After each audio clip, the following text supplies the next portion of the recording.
حضرت مولانا دوست محمد قریشی رحمۃ اللہ علیہ فرماتے ہیں کہ میں ہندوستان گیا پڑھنے کے لیے، تو مجھے مدرسے میں تعلیمی داخلہ تو مل گیا لیکن اقامتی داخلہ نہیں ملا۔ اقامتی داخلے کا معنی یہ ہے کہ مجھے وہاں رہائش بھی نہیں ملی اور کھانے کا بھی انتظام نہیں ہوا مدرسے کی طرف سے۔ مدرسے والوں نے کہا کہ آپ درسگاہ میں آئیں اور سبق میں شریک ہو سکتے ہیں، نہ ہمارے پاس رہائش کی مزید گنجائش ہے نہ کھانے کی گنجائش ہے۔ فرماتے ہیں کہ میں پریشان تھا کہ کیا کروں۔ قریب ایک مسجد تھی، مسجد کے خادم سے میں نے بات کر لی کہ میں آپ کے ساتھ یہاں مسجد میں صفائی کیا کروں گا، آپ مجھے مسجد کے ایک کونے میں بستر لگانے کی اجازت دے دیں۔ وہ خادم تیار ہو گیا، گویا کہ رہائش کا مسئلہ تو حل ہو گیا لیکن کھانے کا مسئلہ پھر بھی حل نہیں ہوا تھا۔ میں بڑا پریشان غمگین تھا۔ آخر کار میں نے ارادہ کر لیا کہ بس میں پڑھنا چھوڑ دیتا ہوں، اپنے علاقے میں واپس چلا جاتا ہوں۔ فرماتے ہیں کہ میں عصر کے بعد مسجد سے باہر دروازے کے پاس بیٹھا ہوا تھا، بڑا مغموم تھا، افسردہ تھا کہ اب علم حاصل کرنا میری قسمت میں نہیں ہے۔ میں پریشان تھا۔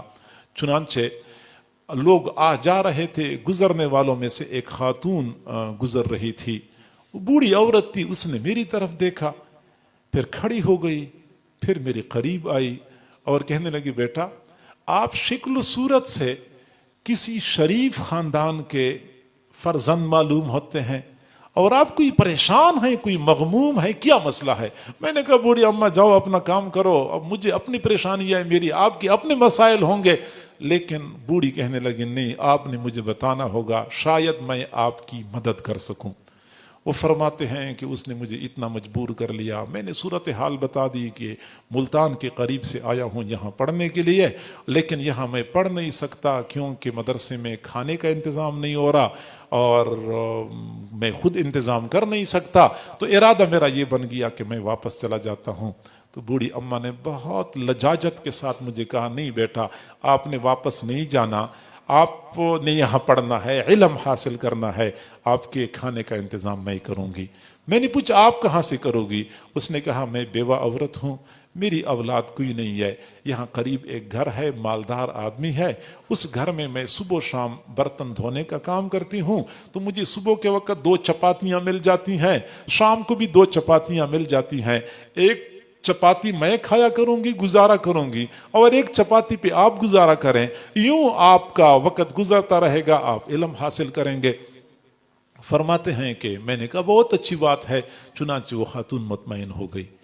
پھر وہ فرماتے ہیں کہ اس خاتون نے ایسی ڈیوٹی دی کہ جب مدرسے میں کھانے کی چھٹی ہوتی تھی، میں دروازے پہ باہر آتا تھا تو ہمیشہ کے لیے وہ خاتون میرا انتظار کر رہی ہوتی تھی۔ کبھی ایسا نہیں ہوا کہ میں پہلے پہنچ چکا ہوں وہ بعد میں آئی ہو، نہیں، وہ میرا انتظار کر رہی ہوتی تھی۔ مجھے جو ہی دیکھتی تھی دوپٹے کے کنارے کے ساتھ ایک روٹی بندی ہوتی تھی، فوراً وہ روٹی کھول کے مجھے پکڑا دیا کرتی تھی، میں کہیں سائڈ پہ بیٹھ کے روٹی کھا لیتا تھا، نلکے سے پانی پی لیتا تھا، پھر اپنے سبق میں مصروف ہو جاتا تھا۔ پھر فرماتے ہیں میرا پورا سال اسی طرح گزر گیا، اس خاتون نے ایسی ڈیوٹی دی، سال گزر گیا، اگلے سال پھر مجھے پورا داخلہ مل گیا، رہائش کا بھی انتظام ہو گیا، کھانے کا بھی انتظام ہو گیا، پھر وہ سلسلہ چلتا رہا یہاں تک کہ میں علم کے حصول سے فارغ ہوا، اپنے علاقے میں آیا، میں نے یہاں پہ دین کا کام شروع کیا اور کافی سالوں تک میں کام کرتا رہا۔ پھر اللہ تعالیٰ نے مجھے یہ سعادت عطا فرمائی کہ میں حرم شریف چلا گیا حج کرنے کے لیے۔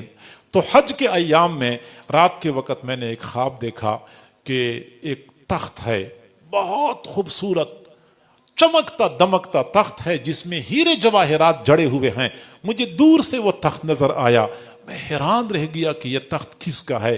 جب میں قریب گیا تو میں نے دیکھا کہ اسی تخت پر وہی خاتون بیٹھی ہوئی تھی جس نے خوبصورت ریشمی کپڑے پہنے ہوئے تھے، زرق برق لباس میں ملبوس تھی اور سونے کے زیورات سے لدی ہوئی تھی۔ میں نے بوڑھی اماں کو سلام کیا، اس بوڑھی اماں نے مجھے سلام کا جواب دیا، تو میں نے پوچھا بوڑھی اماں یہ مقام آپ کو کیسے مل گیا؟ تو مسکرانے لگی، کہنے لگی یہ اسی ایک روٹی کی برکت ہے، اللہ رب العزت نے مجھے یہ مقام عطا کر دیا۔ جب مجھے اللہ کے سامنے حساب کتاب کے لیے پیش کیا گیا تو جو فرشتوں نے کہا کہ اللہ اس کا حساب لینا ہے، اللہ نے فرمایا کہ اس نے میرے ایک مہمان کی خدمت کی ہے، اس کا حساب لیتے ہوئے مجھے شرم آتی ہے، اس کو ویسی ہی اعلیٰ مقام عطا کر دو۔ بس اسی ایک روٹی کے نتیجے میں اللہ نے مجھے یہ مرتبہ عطا کر دیا۔